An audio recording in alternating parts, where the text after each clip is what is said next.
We'll start with the first presentation, that is by Dr. Anil Dal. Anil, bivalvulotin versus heparin and STEMI. So I'm going to be discussing a rather didactic topic about what we are doing today with anticoagulation in patients who come to us with STEMI. We all know that an occlusive thrombus on a complicated plaque is the basis for STEMI, and over the years it's become standard of care to perform a primary angioplasty and restore the epicardial patency. But despite the fact that we restore epicardial patency, we must understand that there is a critical role for many of the coagulation cascade, many substances in the coagulation cascade, especially thrombin. Over the last few years, we've had overdose of antiplatelet information, and we realize the importance of antiplatelets, but we forget that the thrombin is actually a very important part in activating and propagating the coagulation cascade. It links vessel injury, coagulation, and the platelet response. It is an exceedingly powerful platelet activator. It stimulates multiple responses in platelets and other cells. We know that after the collagen is exposed, which we perform, even when we perform an angioplasty, we expose the collagen, and we cause vessel injury. There is a tissue factor, and there is a platelet activation. But when it stimulates the production of thrombin, it kind of propagates itself and amplifies the entire mechanism. We have aspirin and other thienopyridines to inhibit the platelets. The heparins or low molecular weight heparins act at the level of factor 2 or factor 10, but bivalvulotin, which is a direct thrombin inhibitor, acts at the level of thrombin itself. Glycoprotein 2B3A inhibitors attack the final common cascade of platelet aggregation. So the thrombin generation, because the clot itself contains active thrombin, it continues to activate and recruit more platelets and propagates the thrombosis and inflammation. In fact, there is a threshold of amplification, and 96% of the thrombin is produced after the clot is actually seen. And this is what we find, that even in a patient, STEMI patient undergoing a primary PCI with predominant fibrin, there is a lot of thrombin. And this thrombin generation is highest in patients with STEMI. So we need to effectively inhibit this thrombin to prevent activation of platelets and other cells, to interrupt the cyclic and dynamic process of thrombosis, to limit thrombin's other actions. We understand that indirect inhibition of thrombin by heparin, low molecular weight heparins, does not effectively stop thrombin in the clot. Glycoprotein 2B3As do not inhibit thrombin, and ADP blockers may help limit activation of platelets, but active thrombin can continue the thrombin process. So we have heparins, which is a time-tested drug, which it acts on antithrombin 3 with a complex which inhibits thrombin and factor 10A. It must have adequate antithrombin present for anticoagulant effect.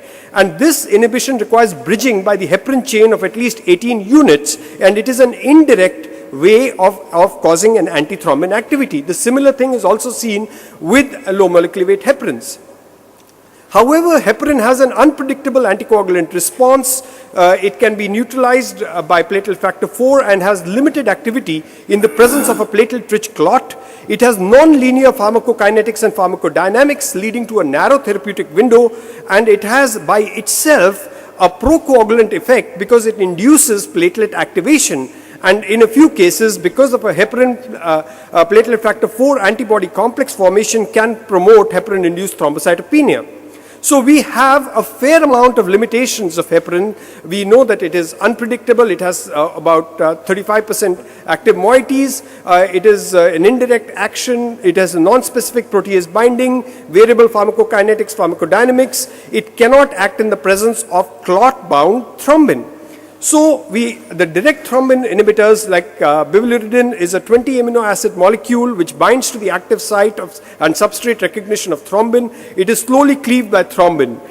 Unlike heparin, which acts indirectly, bivalvulotin inhibits thrombin directly with high affinity and specificity and provides effective thrombin inhibition to prevent thrombosis and thrombin-mediated platelet effects. And this is more specific, unlike what is happening with non-specifically with heparin. And bivalvulotin only binds to thrombin and not to other plasma proteins. Unlike heparin, it is not neutralized by other plasma proteins or platelets and remains fully active even inside a clot. So this consequence of non-specific binding with heparin, which happen by activating other protease factors, do not happen with bivalirudin. Also, it can inhibit clot-bound thrombin, which makes it a high affinity for thrombin, and this is a great advantage by use of bivalirudin. In addition, when heparin dissociates from cells, there can be an anticoagulant effect even when it is not needed. And this can continue to explain the prolonged bleeding risk even after discontinuation of heparin.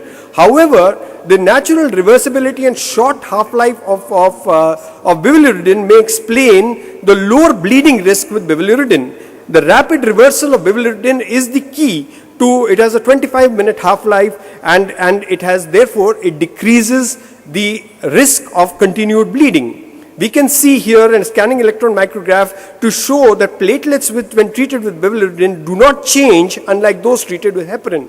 And there is a lot of data which says that bivalirudin inhibits both thrombin and collagen-dependent platelet activation. It has linear pharmacokinetics, and it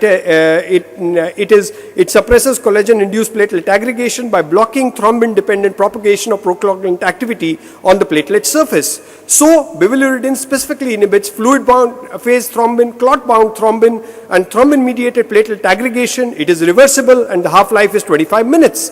So it overcomes many of the limitations of thrombin in that it is an active moiety by itself, action is independent of antithrombin, it has no non-specific protease binding, it has absolutely linear pharmacokinetics and pharmacodynamics, it inhibits clot-bound thrombin, it does not aggregate platelets, has a short half-life, and no risk of heparin-induced thrombocytopenia.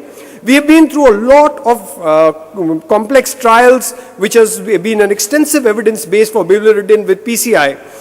We started with stable angina, unstable angina, NSTEMI, and with the Horizon study, which has seen about 3,600 patients in 123 international sites, where primary PCI was conducted within 12 hours. It was randomized to 1:1 with unfractionated heparin with glycoprotein 2B3 inhibitors or bivalirudin with provisional glycoprotein 2B3 inhibitors in a primary PCI strategy.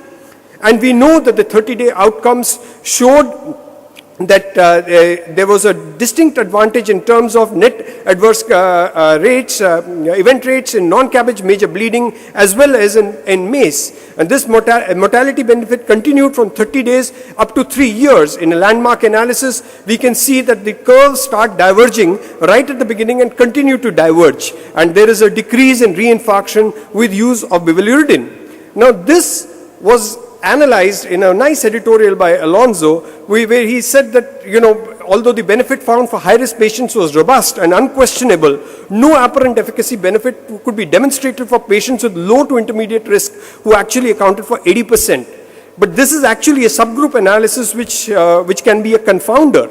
And but there was an issue of a significant increase in stent thrombosis within the first 4 to 5 hours after bivalirudin discontinuation, usually at the end of the procedure.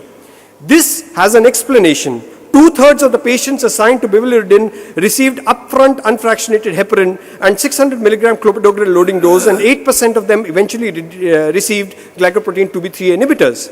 This is the difference about stent thrombosis in the first 4 to 5 hours, and when we see this difference can be explained with better platelet inhibition by people who had received 600 milligrams of clopidogrel. Again, because some of these patients had received upfront unfractionated heparin at the time of entry, this itself could explain some of the differences which we got by this confounder statistically.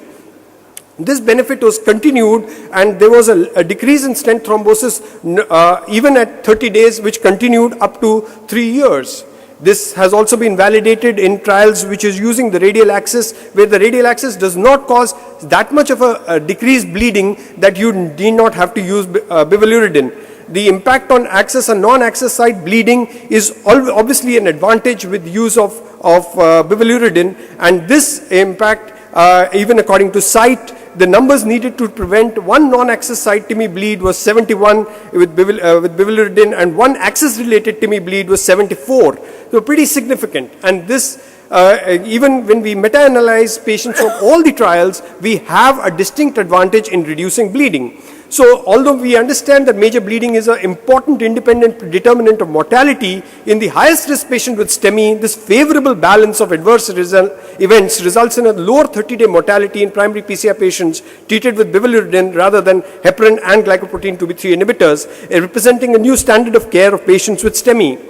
What about the real world? We have the Premier Hospital database, which is almost 130,000 patients, and we find that there is a 33% decrease in the transfusion requirement, 49% decrease in death, and all this, even if you do a 3-to-1 propensity adjusted mapping, leads to exceedingly better quality outcomes. What about the economic cost, performance? Even when you look at the Premier data, the actual cost is not increased, but because of decreased bleeding and less reinfarction, you have improved in the outcomes. And this cost analysis has been shown to favor bivalirudin rather than oppose bivalirudin. What do the guidelines say? Look at the European Society or even the ACC guidelines, both of which have placed bivalirudin as a class 1 agent. The NICE guidelines last year have gone on an economic theory and have shown that bivalirudin was economically dominant. It was both cheaper and more effective than unfractionated heparin and glycoprotein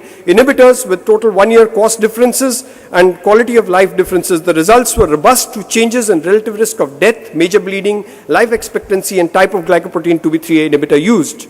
So, just to conclude, I would say that bivalirudin could now be the routine anticoagulant with PCI across the spectrum of patients from stable angina to unstable angina to STEMI. There is a decreased bleeding, similar ischemia, less stent thrombosis, less reinfarction, can switch and gain the bleeding benefit, decreased mortality with primary PCI, and all the meta-analysis. Thank you very much.